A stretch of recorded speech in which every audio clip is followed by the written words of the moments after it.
Hi, so I wanted to give you a little context on this video. So, just one important thing to note, if you listen around 11:20, 11:30, you hear someone with kind of a Nigerian African accent start yelling and saying, "There's something really not right here. You guys keep ordering us around. There's no food." And so this is how I came into this place, door locked. I found this orange-haired girl. You can find her in the beginning of the video when I go to the back where the chairs are when I first discovered them locked out. They had terribly spoken to this African black girl. The person who you say, "I'm a good man," he's telling me, "I'm a good man, you're a good man." The way that they treated this girl, and she had some kind of passport issue. I've never seen anyone treat someone like this. They screamed at her like she was an animal and ordered her around. And when I saw this, I knew I was in deep shit because I've never seen such levels of racism before. And I figured that there's some kind of strange psychosis going on in this department if they were going to treat this girl this way. And you can hear her explode around 11:15, 11:20. Basically, she's been terribly mistreated. I was feeding her. She had no food. I gave her food in my bag, something to drink with. I was praying with her. Whatever I stepped into here, it was completely evil. And they locked me up for no reason.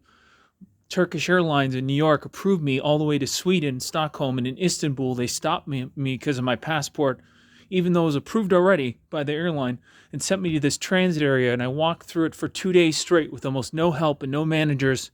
And I asked the wrong person a question, and they sent me to this place and locked the door behind me.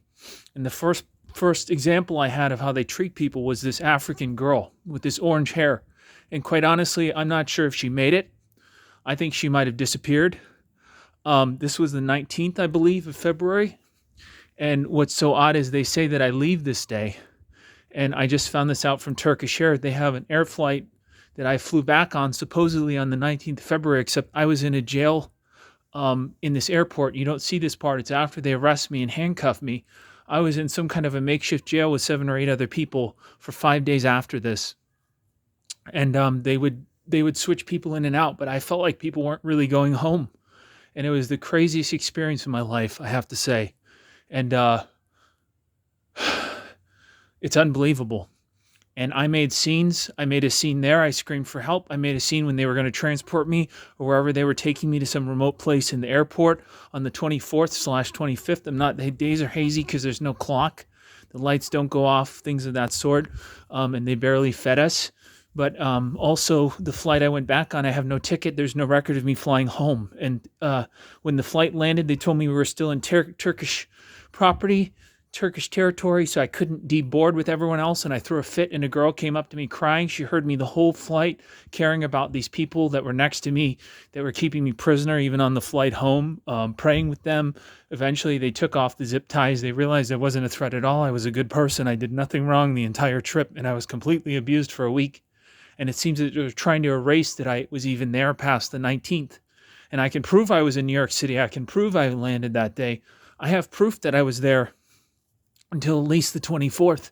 But just the context to give you, the reason that I was yelling for help, the reason that I immediately knew something was really wrong was because right before I had been recording, they were treating this orange-haired black girl that you saw in the back there like dog shit, like inhuman, like she didn't exist as a person. And you can hear that around 11:15, 11:20. You hear this African accent start yelling, defending me, like, he's not wrong. There's something really wrong here. Yeah, I hope that this girl made it. And I hope that you make this video very popular, because chances are maybe her family is missing her right now and she never made it home. Because I have a very sick feeling that a lot of people didn't that I met.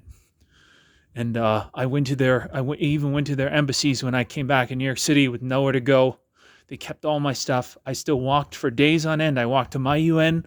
I walked to the embassy of Iran, the mission to the UN. I went to the Nigerian one. And I forget one more. And I had some names of people that I met in there. I'm not sure they ever made it home. It's not a joke. So just keep in mind, I wasn't overreacting. I just watched him order this girl around like nothing, like dog shit. And when I saw that, I knew that things weren't going to be so good for me, because they literally just arrested an American citizen. They were keeping my passport for no reason. And every time he says, "Do you have to pee? Do you have to use the bathroom? Do you have to shower? This or that, this or that, this or that. Oh, here, let me show you this room." He was trying to get me into this makeshift jail area where they have 8 or 9 people pacified every day in these little tiny bedrooms with this strange little meeting area and this blaring TV with no clock. And they have guards check every 30 minutes. I found this out because after I'm handcuffed and they almost broke my arm, that's the room that they throw me in. And this is when I start to meet the other people that were already imprisoned in here for things like they didn't believe that he was actually a Nigerian citizen and different things like that. The strangest place I've ever been in my life, and I do intend to sue. And I really hope that you share this, especially for this girl, so we can locate her and make sure she's okay, and she would be an excellent witness too.